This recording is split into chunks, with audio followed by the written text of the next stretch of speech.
Olá, meu nome é Gabriel e hoje eu venho falar com você sobre Full Stack, principalmente no mercado brasileiro quanto no mercado dos Estados Unidos. Bom, mercado de trabalho, ok? Primeiramente eu gostaria de definir uma base pela qual a gente vai seguir o assunto. Seria o que é Full Stack. Full Stack é uma soma da front-end com back-end. No caso, isso daí no pacote de habilidades que a pessoa tem. Isso daí significa o quê? Que ela sabe lidar com front-end, que é a interface de usuário, e a interação que o usuário tem com a interface, e com back-end, que no caso seria a interação dessa interface com um banco de dados. Com isso, você já deve pensar assim, front-end. Tem vagas de front-end, na qual a pessoa vai ali, faz a interface, com beleza visual, também interação ali interessante para o usuário. E no caso, back-end seria a interação com o banco de dados. E o Full Stack sendo os dois, logicamente você já deve pensar, bom, então essa pessoa deve ganhar mais, ou deve simplesmente acabar tendo, não sei, algum tipo de ganho ou benefício, porque é uma mão de obra mais qualificada para esse assunto. E aí é que eu gostaria de entrar e o motivo de eu ter feito esse vídeo, porque eu quero esclarecer para não só quem tá começando também, ou para quem tipo nem começou e só tá curioso por isso daí. Porque eu também sou. Informações tiradas da Glassdoor, que foi atualizado dia 13 de junho de 2021. Foram 331 salários de desenvolvedor full stack e cerca de R$3.963, que é uma média de quanto é que ganham por mês, sendo que você pode ver um pico muito próximo de 2.000 e poucos acima lá para 8.000. Agora vamos ver o salário de front-end. São 1.520 salários registrados, 4.000 por mês, e aí vemos um salto até maiorzinho pro lado dos 2.000. Uma diferença maior no caso, o pessoal ganhando um pouquinho mais de 2.000. Isso daí também é atualizado dia 13 de junho de 2021. Agora vamos para o salário de desenvolvedor back-end. No caso, são 169 salários, atualizados dia 10 de junho de 2021. E uma média de salário de 4.727 por mês. Você pode ver que há uma distribuição até um pouquinho maior para o lado de 10 mil. Mais pessoas assim, uma proporção maior, se a gente fosse ver espalhando dele, do que do... E também a gente pode ver uma diferença também grandinha. Sendo de 2.000 também tem um pessoal lá, mas ele tá mais distribuído. E a gente pode até ver que tem uma partezinha lá de 10.000, onde Full Stack não apareceu. Agora, você pode estar pensando assim, isso daí é Brasil, é uma fonte só, e possivelmente pode ser duvidoso, mas aí é que eu gostaria de entrar e mostrar outras fontes também. No caso, uma segunda e de lá de fora, para você entender que o que eu vou estar abordando aqui não é algo unicamente do Brasil. Não, é algo que é até uma tendência assim até para fora do Brasil. Aqui, caso esse daqui é salary.com para Full Stack Developer.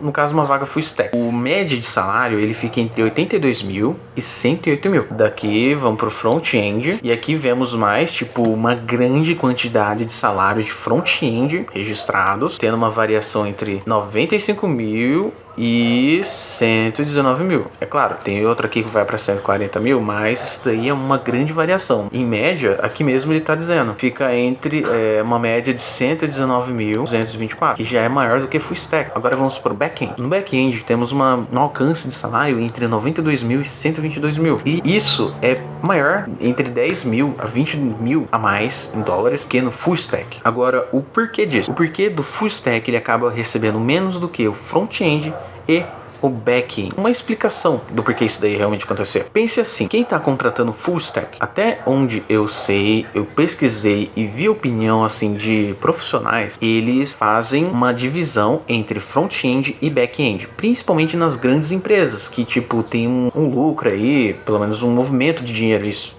Um movimento de capital assim grande, pelo menos assim 1 milhão, 2 milhões, acima de 7 dígitos no caso. Já empresas que têm um movimento financeiro menor, que no caso seria tipo até 6 dígitos, aí é um pessoal ali que não tem essa divisão tão clara em front-end e o back-end, geralmente necessitando que o mesmo funcionário desenvolva soluções em front-end e back-end, para que esse funcionário, que seria valesse por 2, e aí é que tá a sacada dessa diferença, assim, por assim dizer, pelo menos por fora, que eu estou vendo através de uma pesquisa que eu fiz e também vendo essas fontes, no caso, as melhores fontes assim que eu pude achar no momento que eu pesquisei. E no caso, daí dá uma bela margem assim para ver como a gente poderia se portar perante esse mercado de trabalho. Seria primeiramente focando no front-end, aprender, desenvolver masterizar o front-end. E quando masterizar ele, conseguindo emprego, claro, você vai estudar, você vai melhorar, você vai fazer um trabalho de qualidade na qual te diferencia dos outros. E aí, quando você estiver dentro do emprego, procure trabalhar o back-end. Invista tempo, invista dinheiro,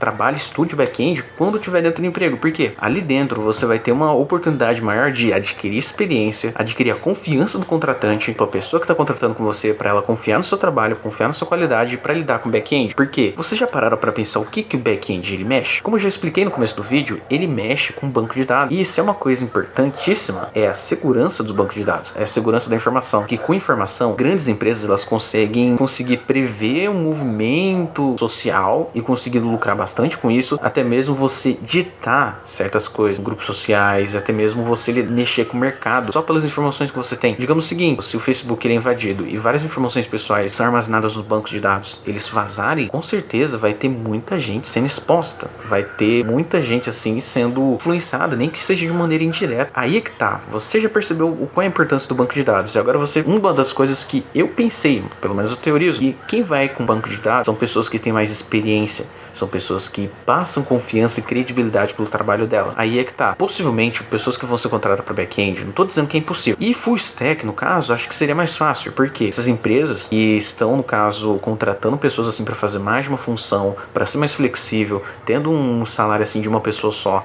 entende? Mas desempenhando mais de uma função, que no caso seria o full stack, aí sim, tenho certeza que poderia ter ali uma pessoa e ela só estudou, não tem experiência nenhuma, ela pode ser contratada para trabalhar nisso daí. No caso, possivelmente deve. Por mais que meio contraditório, analisando esses dados, inclusive até o que foi dito anteriormente, você pode estar chegando às suas próprias ideias, mas seria interessante, até mais seguro, de seguir esse plano, você começar aprendendo sobre front-end, não só aprendendo, como dominando, indo além do básico e até mesmo, tipo, tendo seu diferencial como programador front-end. Aí você entrando na empresa, você pode desenvolver suas habilidades para a área do back-end, que seria você começar a mexer com banco de dados, aprender um Node.js da vida, um MySQL, e aí você disputando uma vaga como programador back-end. Aí você, dependendo da sua escolha e dependendo assim de você ir para uma outra vaga assim que seja full stack, você vai adquirir experiência com isso daí. É pelo menos assim uma escada que eu vejo que é muito mais seguro, mais adaptado para o mercado, pelos dados que ele apresenta, garantir resultados. Porque não adianta você simplesmente ser um full stack se você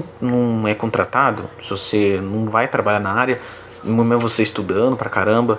Isso daí é algo que eu particularmente achei interessante, até mesmo desejável para uma empresa assim que vai ganhar até 6 dígitos, que ele tem experiência, para que ele agregue com a empresa, assim como a empresa pode agregar com ele. Isso daí pode até virar uma sacada de como você poderia montar sua própria empresa, e mesmo você trabalhando sozinho. Aprenda primeiro front-end. De qualquer jeito, front-end ele é melhor para você estar aprendendo primeiro, porque ele vai ser a capa, e ele também é de certa forma, pelo menos para mim, que eu estudei um pouco do back-end, assim, também estudei mais sobre front-end, eu achei mais fácil e simples, principalmente com HTML ali, que é uma linguagem de marcação, e interação com ele com CSS é simplesmente boa, e o JavaScript também, ele basicamente te dá uma resposta, sabe, mais rápida, você vendo o que você está aprendendo, o que você está mexendo, assim, com retorno muito mais rápido, é simplesmente incrível.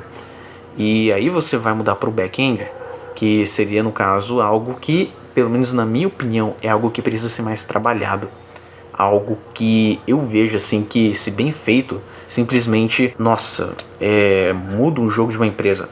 Particularmente, eu fiquei muito interessado na parte de back-end, principalmente por serviços, por soluções digitais. E aí, você tendo tanto front-end quanto back-end, você meio que juntando essas informações e fazendo a sua experiência full stack como autônomo, é algo que eu particularmente acho muito interessante, particularmente até mesmo na empresa que vai contratar uma pessoa que fez essa jornada. Se uma empresa que vai ganhar até 6 dígitos, ela tá procurando alguém que tem experiência, é possivelmente uma pessoa que adquiriu experiência, tipo, rodando a própria empresa, o próprio negócio, ela tem uma experiência muito mais sólida que a empresa quer, entende? Principalmente por ela ser meio que uma empresa crescendo, por assim dizer, uma empresa de pequeno porte, com certeza ela tá querendo crescer o porte dela, uma experiência muito mais válida, que venha somar muito mais para ela. Esse é um vídeo que eu fiz sobre algo que eu gostaria de compartilhar com vocês. Muito obrigado e até mais.